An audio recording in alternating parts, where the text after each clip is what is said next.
Good morning mga mi! Nandito naman tayo sa ating tenda serye. Madaling araw pa lang gising na ako at ang aking mama para gawin ang order ng aming customer.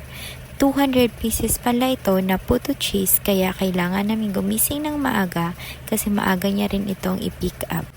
Minsan lang pala ako nagpapa-order ng puto cheese kasi kadalasan kong pinapa-order ay cassava cake at lumpiang sariwa. Pero gumagawa pa rin ako ng puto cheese lalo na para sa order ni ma'am na maramihan na order.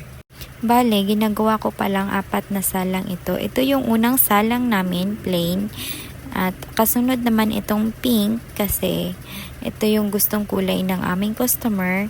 Tapos may blue pero hindi ko nga lang na-achieve yung pagka-blue niya. Ito na pala ang finished product ng aming puto cheese at hindi ko nasama sa pag-video yung paggawa ko ng violet na puto cheese. Thank you sa panonood.